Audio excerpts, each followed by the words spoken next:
Hey, what's up, you guys? This is Movie Critic Rob here with the Movie Channel, and today we're going to be talking about Christopher Nolan's brand new movie, Dunkirk. And let me get this out of the way before we get started. Yes, I am wearing an American flag shirt, even though the movie had nothing to do with America, but oh well. Let's get on with it, shall we? So, Dunkirk is Christopher Nolan's first attempt, I think. Yeah, he really doesn't have a war film to his filmography, with the exception of The Dark Knight Rises, which he has stated is a war film. And honestly, having seen The Dark Knight Rises over and over again, as most of you probably have, you can definitely sense, as I could, the obvious, I guess you could say, inspiration. Because there are definitely things that I could parallel from The Dark Knight Rises, which appear in Dunkirk. I know, right? A Batman movie in a war film, like a pure war film, a la Saving Private Ryan. Yes, Christopher Nolan does it. And in fact, I was really excited to see what Nolan was going to come up with, because this is Christopher Nolan. And this genre really hasn't seen a really good movie. Well, Unbroken, I guess you could say, is a good war film.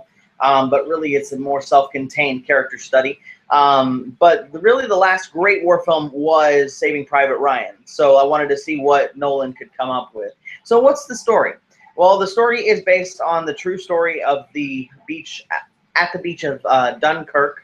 And we get to see 400,000 men who are basically stuck on this beach with no way to get anywhere. The Germans are closing in from one side, and they're just waiting for somebody to bring them home. They're waiting for the ships from the Navy that never get there, and they're just sitting there waiting for something to happen. All the while, the Germans are picking them off little by little with bomber planes, and it's absolute chaos. The movie brings together one of the most brilliant casts in a long time for a movie. And really, when it's Christopher Nolan, you can expect that. He brings Kenneth Branagh, Mark Rylance, Cillian Murphy, Tom Hardy are all part of this. So it's pretty much his usual heavy hitters, with some new guys, because I've never seen Kenneth Branagh in a Christopher Nolan film. So that was pretty good. And they all give great performances. Really, the story is about the conflict at hand, seen through the lens of a few soldiers and a few Air Force pilots that are in this situation, but they give it different perspectives, which is really good. And Christopher Nolan, what he does, getting into the positives, is he's really methodical in how he goes about establishing tension. And this movie is tense. It starts you out and it builds you. It's almost like how Dark Knight Rises, and this is why I said it was influenced by Dark Knight Rises, because I felt the same tension that I felt in the first act of The Dark Knight Rises, where they're just building up this tension, which is released when Batman first appears in The Dark Knight Rises. With Dunkirk, it's not as big a release, but it is a release, and it's very toned down. It's not as epic as Nolan's other attempts at films, you know, because Inception, Interstellar have all,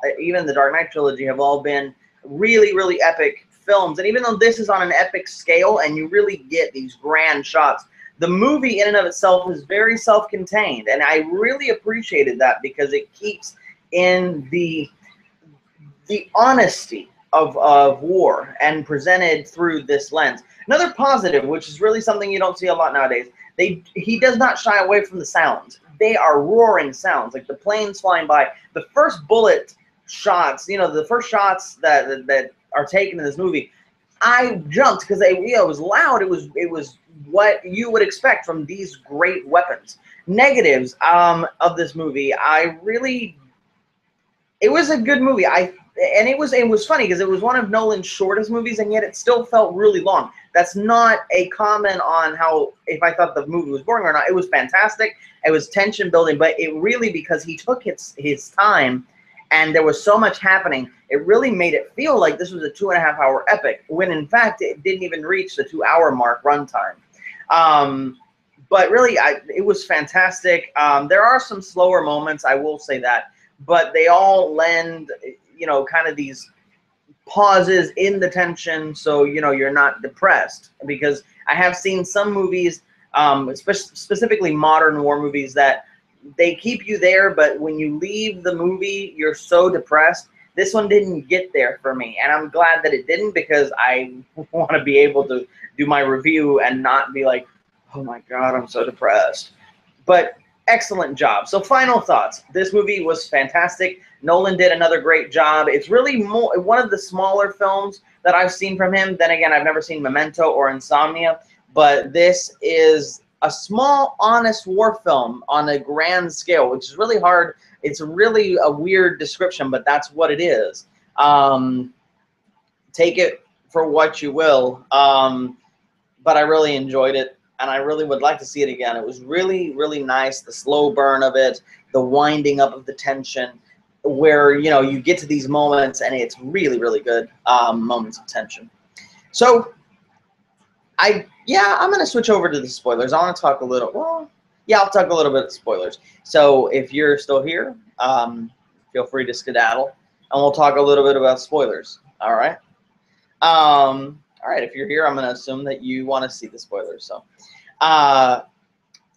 the movie really is through the eyes of a few different people. You get Mark Rylance's character, who is just a normal guy who gets his fishing boat, or his, you know, luxury. It's not really a luxury boat. It's just a boat. And has to go to the beach of Dunkirk to try and get soldiers out, because this call has been sent out to fishermen and people that own boats in England to help out the military in getting these men out. And so a lot of the film is on this little boat, and he's picking up people on the way, people that he sees that have been shipwrecked and have been, you know, their vehicles have been bombed. And so he's picking them up as they go. Another voice you see a lot, or another person you see a lot in this movie, is Tom Hardy, who is a fighter pilot. And first starts out with Tom Hardy and two other guys. One of the guys ends up on the boat, and he's just there. And I like it because he is the hero at the end. There's really a lot of heroes in this movie, but he is the one that gives you that big release of tension at the end. Really, there's not much by way of spoilers in this movie. The movie's fairly straightforward, and it's all about the characters. Really great character study. And like I said, go out and watch it. So without further ado, I'm going to close this out. There's really not much spoilers to talk about. Really, it's not like a comic book movie where there's, you know, oh my gosh, spoilers. But fantastic film, really good tension. So let's close it out, shall we? This has been Movie Critic Rob with the Movie Channel, and as always, now I'm signing off.